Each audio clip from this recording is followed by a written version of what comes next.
Hey everybody, my name's Ed. Okay, so we got another trade review. This one's going to be Batwoman Elegy, written by Greg Rucka with art by J.H. Williams III. Okay, this trade collects stories from Detective Comics 854 through 860. The edition I have is from 2010 with an introduction from MSNBC News anchor Rachel Maddow. So the premise is basically this version of Batwoman is basically a revamp of a character from the 50s, roughly around 1956 or so. And Kathy Kane and her niece Betty Kane were introduced in the Silver Age Batman comics as love interests for Batman and Robin to counter accusations of homosexuality aimed at the dynamic duo. This version of Kate Kane appeared in 2006 and is an openly gay Jewish socialite with an ex-military person.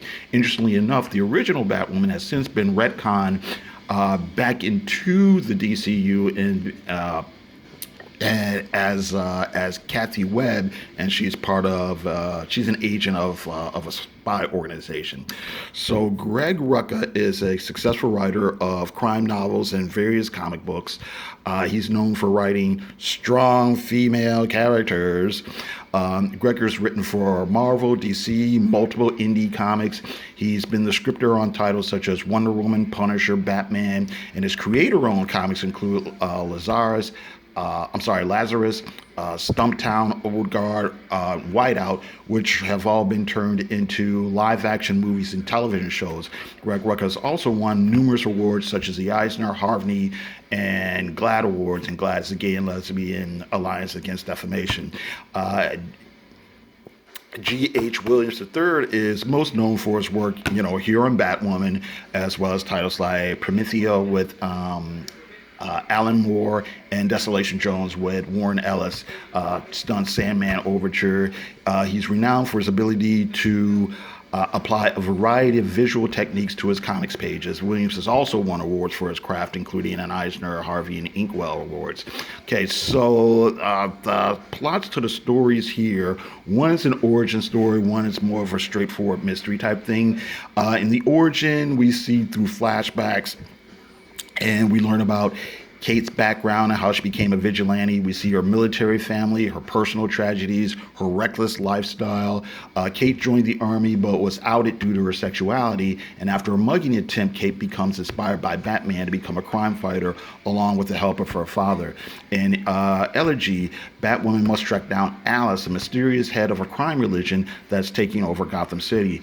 Alice appears to be insane and often quotes from Lewis Carroll's Alice in Wonderland. Kate uncovers a plot to poison Gotham City and faces interesting question at the end. Along the way, she deals with killers, thugs, werewolves, animal people, what have you. And Batwoman discovers that she may or may not have a special connection to the main villain. Now, the story works here as a straightforward action mystery. It's thrilling as we find Kate tracking down her nemesis, although the drawbacks for a montage showing her gathering info by beating people up. I'm not really bothered by it. It's just that beating people up is not the same as getting clues and doing actual detective work. A lot of dialogue is kind of spiced up a little bit by use of military lingo, and of course that's natural, seeing as again Kate and her father were in the service at one point. Okay, now regarding the sexuality of the main character, Kate is LGBT, and I think this version of Batwoman might have been DC's first such character to be the star of her own solo comic. I could be wrong. I don't think Marvel had a solo LGBT hero as a star of their own comic when this was coming out, although they did have several characters that identified as such. Her sexuality is presented upfront and matter-of-factly. I think the words gay and queer are used maybe only once or twice in the flashbacks, and I believe initially when she was first introduced there was some concern that Kate might be portrayed as kind of a lipstick lesbian, for the titillation of men. But as the comic started coming out, I think those fears were quickly put aside. The art, the layouts that Williams has said that when he does the thumbnails and layouts and things like that, he actually lays out the page in a really straightforward way and then later jazzes it up with the panel boards, etc., it's pretty clear that the reader is almost never confused as to how to read the page, which is more than can be said for a lot of, or I should say, certain other superstar artists. These things, he uses techniques like black borders, bleeds, oddly shaped panels, image to image, panel to panel. The continuity is always clear. And I'm really blown away by the way that Williams is able to mix the styles and media and techniques and still make the whole thing look pretty consistent. There's heavily rendered art, thick line, simple art, fine line art. The Batwoman scenes are dark and lush. Kate's civilian scenes are drawn with finer lines and brighter colors. The flashbacks are done with a heavier ink line. It's simpler, but not simplistic. There's a little less shading and less cross-hatching, though. And there's an interesting scene where the pre-vigilante Kate meets Batman, and it really... and it really symbolizes the meeting of her world and Batman's in a way that can only be done in comics. Much of the credit has to go to colorist Dave Stewart. Some of it's very flat comic book art, and some of it's very textured and layered. The color goes a long way to establish mood in the sense of place and time. Flashback and civilian pages are either brighter or flatter, full of oranges, yellows, etc. Kate's hair is really bright red. During the action and Batwoman scenes, the color is a lot darker, and of course they take place mostly during the night, but they're also much richer at the same time. It's interesting how Kate's skin is actually colored more pale or even white when she's in her Batwoman costume. Okay, so it's an awesome comic. About a unique character told in a really well-rafted comic.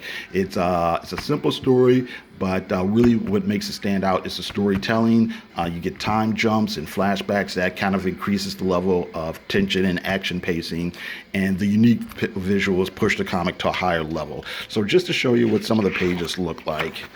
Okay, so you start off with, look at this kind of watercolor stuff going on here. You get pages like this here. Here are kind of the dark, moody things taking place at night. And again, you get the kind of jazzy sort of panel borders. Okay. But then we go to the civilian scenes. We transition, and we get thinner lines, a little bit more fine line looking, a lot brighter. I don't know what you would want to call it. Art Nouveau, almost, kind of, quasi, a bit. Okay, there we're mixing that up again with some paintings. And then, here we go again. As she moves from her civilian guys, all of a sudden her skin's gotten whiter. Lines have gotten darker. And now we're back to the textured coloring, huh? Okay. Here's Alice. All right. I wanted to show something. I think you can get a pretty good sense of what it looks like here. I wanted to show... Here's some of the animal people. When we get to the dark, moody art, again, back to civilian scenes. Okay, but I wanted to show, let's see here. I find this really interesting here. Here we go. We get to some of the origin stories and some of the flashbacks. Again, the art's simpler, but it's not really simple. I mean, look at all this detail and whatnot. Really great use of perspective. But now you're not getting the cross-hatching, you're not getting a whole lot of the cross-hatching. Everything is simple 1-2 lines. And then if something is in shade, it's totally in shade. If it's not, it's not. This almost looks like, in these flashback scenes, it reminds me of Batman Year One, that David Mazzucchelli style. Here we're back in the present, so everything's, again, super textured again. Back to the flashback here. I wasn't going to say about David Mazzucchelli. David Mazzucchelli going for that I've seen places where he's talked about being really inspired by older comic strip artists like David Canneth. Wait, Milt Canneth. The guy who did Terry and the Pilots. Oh, here, this is kind of funny. It's all just a black screen where somebody's getting jumped in the dark. This is that same gag that John Byrne did in Alpha Flight, and I think he did it again in She-Hulk, where there's a snowstorm and there's a character who has ammo powers but has a white suit, and they're fighting some sort of monster who's also has white fur, and the whole page is just blank with like sound effects and sound effects and dialogue and stuff. So you know what that is? That's the old gag when you're like a kid and you go, "Hey, do you like my picture?" And you give them a blank piece of paper, and you say, "Hey, what's that?" And I go, "It's a polar bear eating marshmallows in a snowstorm." Hardy ha ha. Okay, anyway. And then I also wanted to, without giving too much away, show this shot. Let me see if I can find it.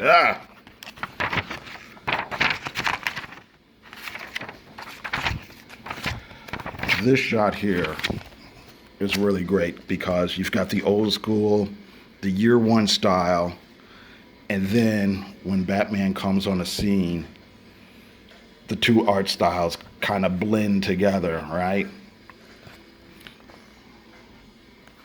And I just think that's really cool, especially here.